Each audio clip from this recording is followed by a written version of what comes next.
tingnan nyo, napaka-fluffy niya. So ayan, nagpitak pa siya. So, tingnan natin, laman. Oh. See? So, napakalambot po niya at napakabango. Yan po ang ating choco oats muffin kung nakikita nyo. Ayan. So, yan na nga po ang aking finished product. Kung nakikita nyo, napaka-fluffy niya. Ayan, napakalambot.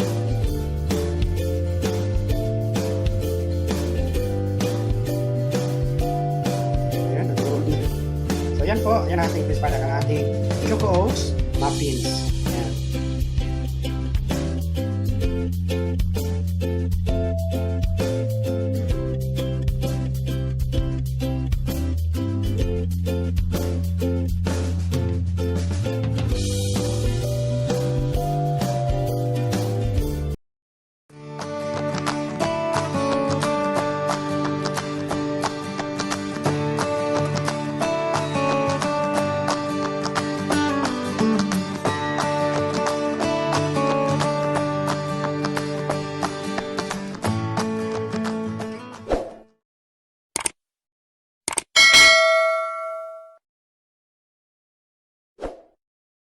Hello mga kadiskarte. Ito na naman ako sa discarding ng TGR. Ngayon po, tuturo ko kayo kung paano gumawa ng choco oats muffins. So, ito po, white oats, 2 cups. So, bali 2.5 cups. Mamaya dadagdagan natin kalating cups. So, dagdagan natin ng 1 cup ng all-purpose flour. So, ayan. So, dagdagan natin ng kalahating teaspoon ng asin. Iodize salt po, ginamit ko. So, 2 teaspoon, 2 teaspoon ng baking powder. At dadagdag din tayo ng 1 teaspoon ng baking soda. So, yung baking soda po nakakatulong para lumambot yung ating muffins. So, ayan. So, haluin muna natin ang ating dry ingredients. Yan, halo-haluin. So, magdadagdag po ako ng kalahating cup ng cocoa powder. So, ginamit ko yung Cadbury na brown cocoa powder. Ayan po. Cadbury chocolate. Kalahating cups lang po.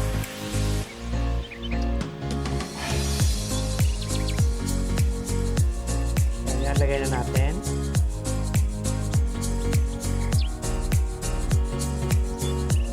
So, halo-haloy lang natin. Medyo may buo. So, kailangan durog-durog ito muna. Ayan. So, mix lang natin maigi. Ayan, haloy natin yung dry ingredients. So, ganyan lang po.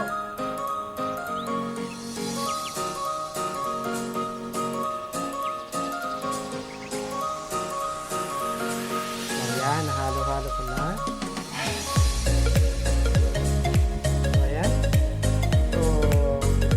Natin gagawin yung separate bowl, lalagay tayo ng sugar, 1 cup ng sugar, and then log na 3 piraso, yan, 3 pieces ng egg,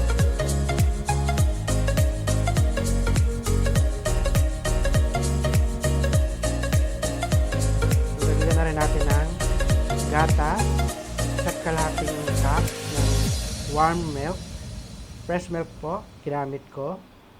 So ayan, 1 cup plus half cup, so 1.5 cups.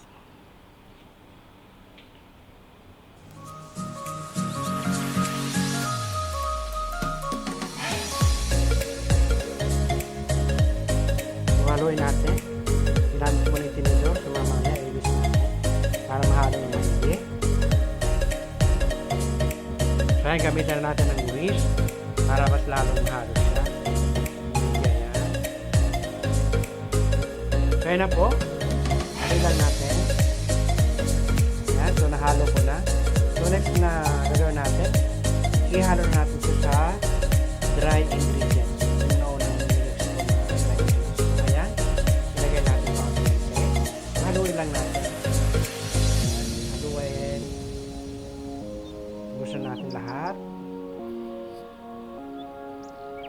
ganyan lang po. Napakadali lang gumawa ng choco oats muffins. So, ganyan lang. So, note pala mga kabiskar. Kung gusto nyo mas matangis, dagdagan nyo ng konti yung sugar nyo. Kasi yung timpla ko medyo takto lang. So, 2.5 cup ng white oats, isang cup ng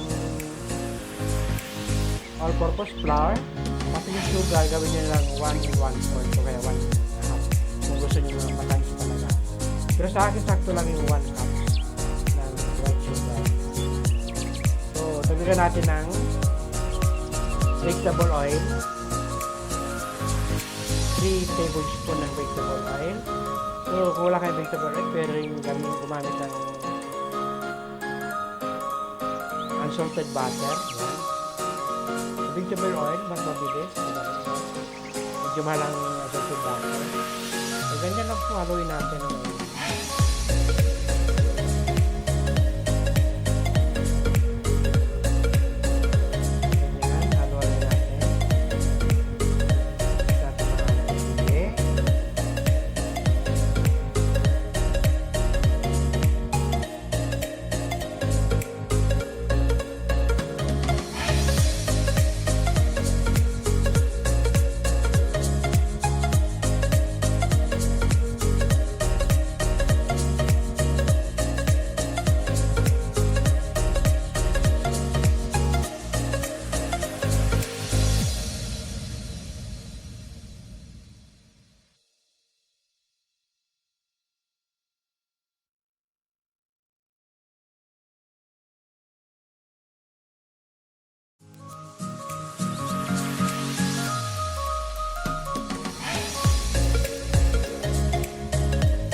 So gamit din ako ng molds. Ito na nga, nilagyan ko ng underliner, So, magluto tayo sa no oven.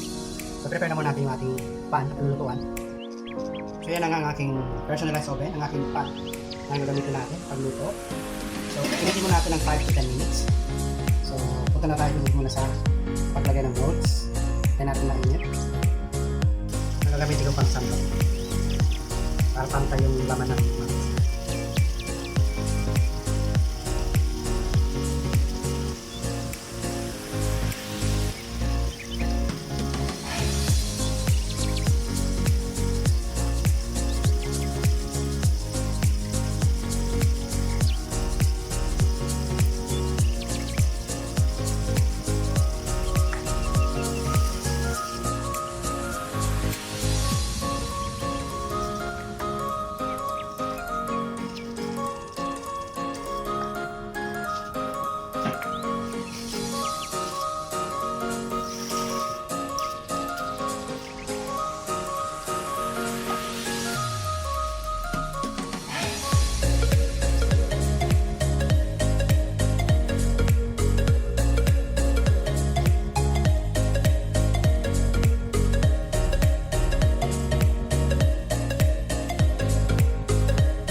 muffins.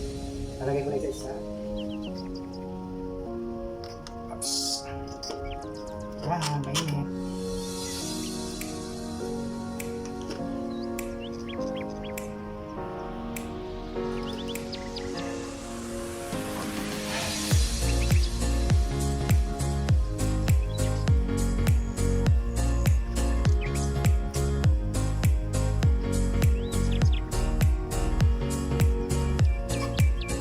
Mga dalawang sarang tayo. Kaya takpan natin. So, hintay tayo ng 20 minutes. 20-25 minutes. Next, luto na. Kaya, luto na. Banguin na natin. So, 20 minutes.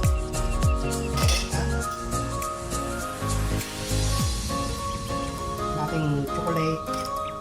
Kaya tanggalin natin, napakadali lang, tanggalin yan. Napakadali lang tanggalin siya. Nakita nyo ganyan lang. Oh. Dali lang siya, diba?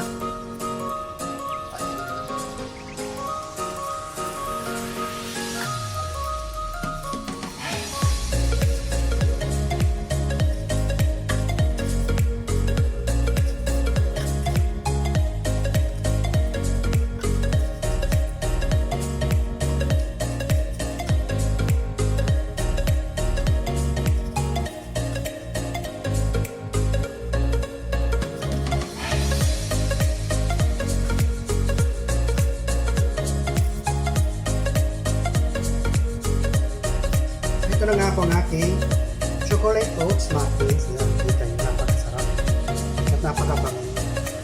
Yan na po ang aking finished product. So kung titingnan nyo, napaka-floppy niya. So ayan, nagbitak pa siya. So tingnan natin, laman. Oh, see?